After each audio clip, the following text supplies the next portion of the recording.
Assalamualaikum warahmatullahi wabarakatuh. Alhamdulillah kita bisa bertemu lagi, setelah seminggu kemarin kita membahas tentang listrik, dan untuk minggu ini kita akan masuk materi baru yaitu tentang kemagnetan. Bagaimana kabar kalian? Sehat semua ya? Baiklah, untuk materi kemagnetan ini akan Ibu bacakan dulu.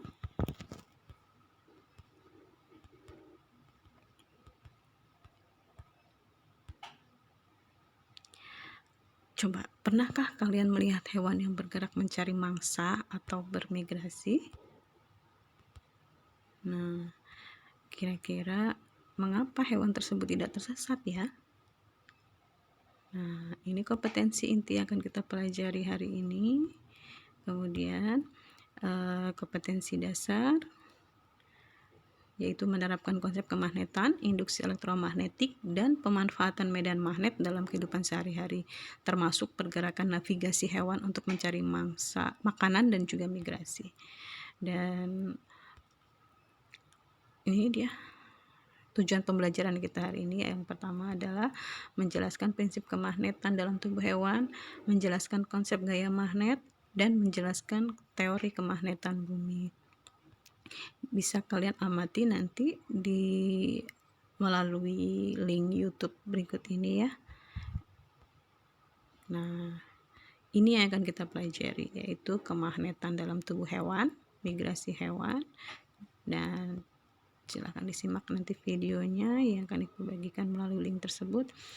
Nah, kemagnetan dalam tubuh hewan itu terdapat magnet yang dapat digunakan sebagai sistem navigasi.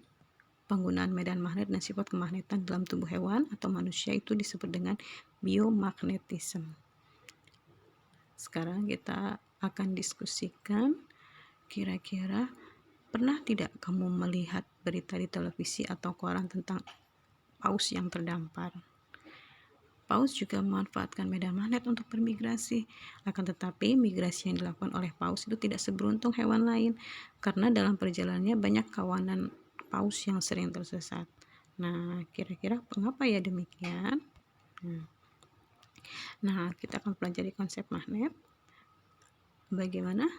Apakah sifat kemagnetan suatu benda bahan itu dapat hilang? Ataukah apakah semua benda dapat ditarik oleh magnet? Benda apa saja yang dapat ditarik dan tidak dapat ditarik oleh magnet? Magnet adalah benda yang memiliki kemampuan dapat menarik benda lain.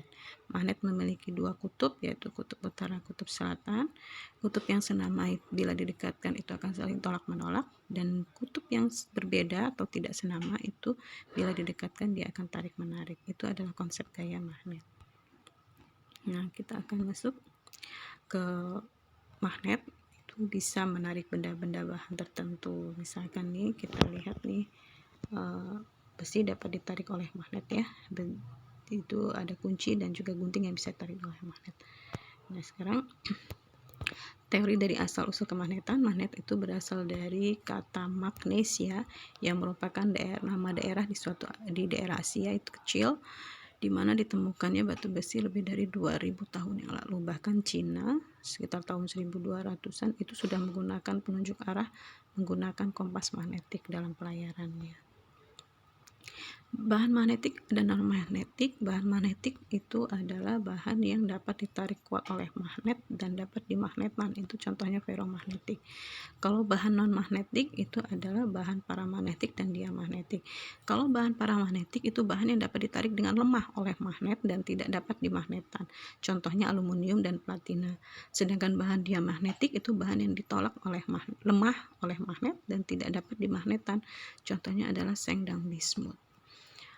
Menurut hipotesa Weber, benda magnet dan bukan magnet, besi dan baja itu terdiri dari atom-atom magnet yang disebut dengan magnet elementer. Besi dan baja yang tidak bersifat magnet, susunan magnet elementernya tidak teratur.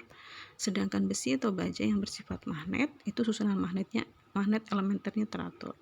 Magnet elementer pada besi itu mudah diarahkan, sedangkan magnet pada baja itu sukar untuk diarahkan. Nah, kita sekarang masuk pengaruh magnet pada magnet-magnet elementer benda yang sifat magnetik dan benda-benda bersifat non-magnetik. Magnet memiliki dua kutub, yaitu kutub utara dan kutub selatan. Kutub magnet itu adalah ujung-ujung magnet yang mempunyai gaya tarik atau gaya tolak terbesar.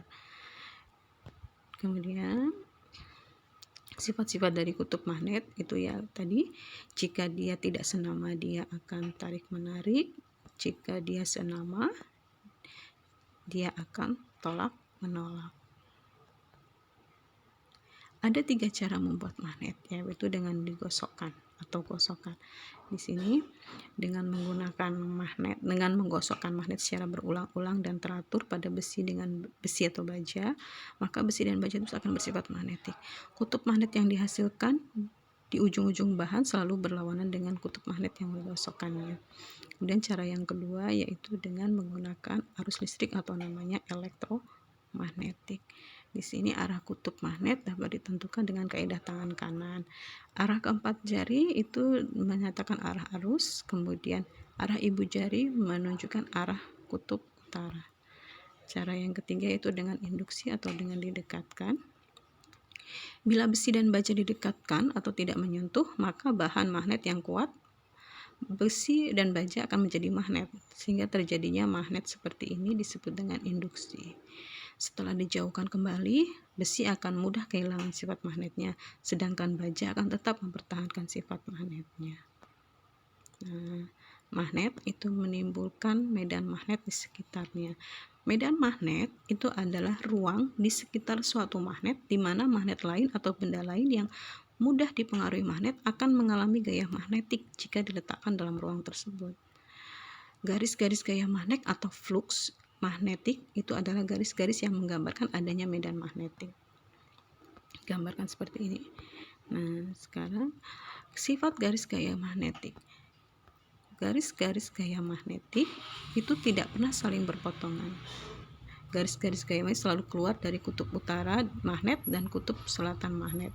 Tempat yang garis-garis gaya magnetnya rapat itu menunjukkan medan magnetnya kuat. Sebaliknya, tempat yang garis-garis magnetnya renggang itu menunjukkan medan magnetnya lemah. Bumi memiliki sifat magnetik. Jika kita perhatikan di sini, ini adalah kutub.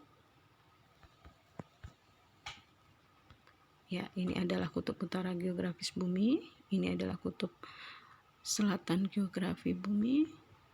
Kemudian ini adalah kutub utara magnet bumi dan ini adalah kutub selatan magnet bumi. Nah, ini akan kita lakukan nanti di LKPD ya, mengetahui sifat magnet dari suatu bahan.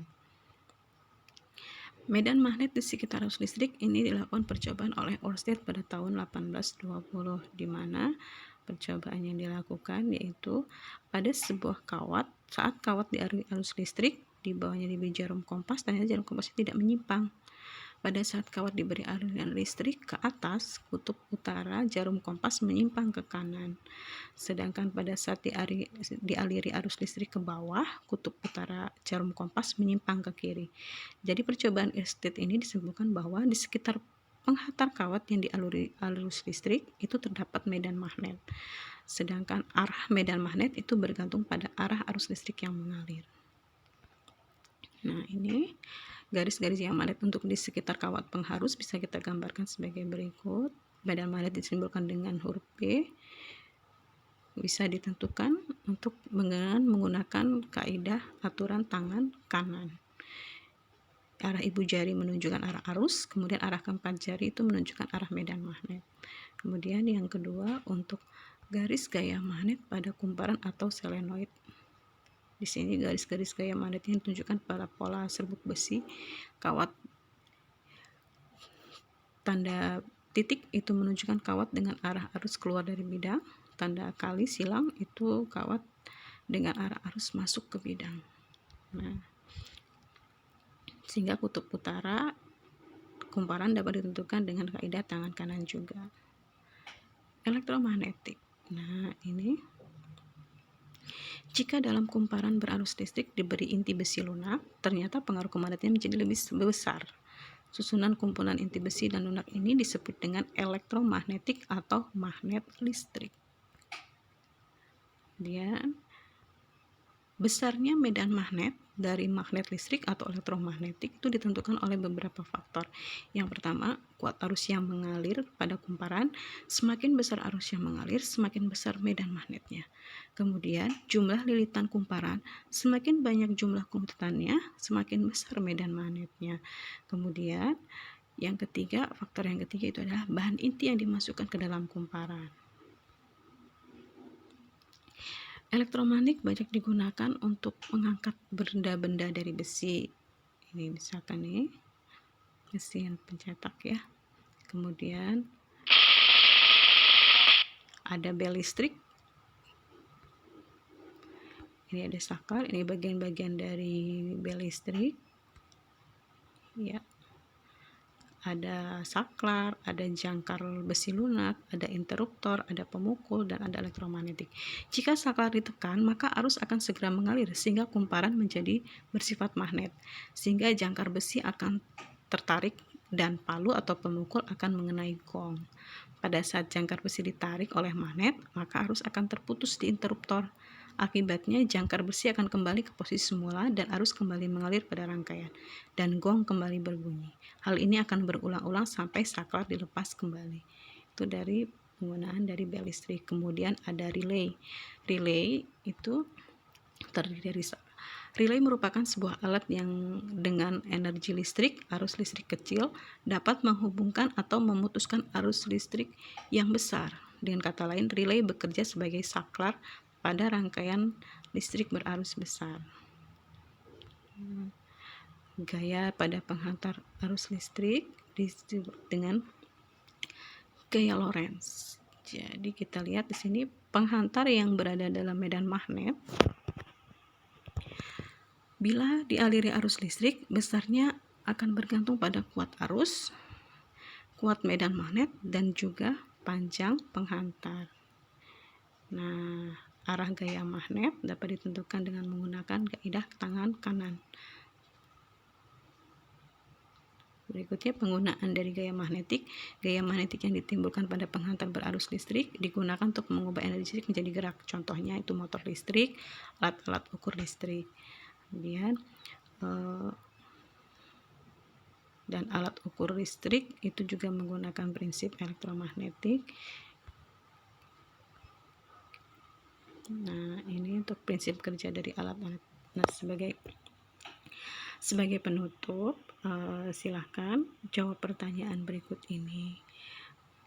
Demikian materi hari ini. Jika ada pertanyaan, dan kita diskusikan melalui forum chat WA ya. Dan semoga materi yang disampaikan tentang kemagnetan ini bisa diterima dengan baik, dan kita akan lanjutkan di pertemuan minggu ke depan tentang induksi elektromagnetik. Tetap jaga kesehatan ya, Ibu Airi. Wassalamualaikum warahmatullahi wabarakatuh.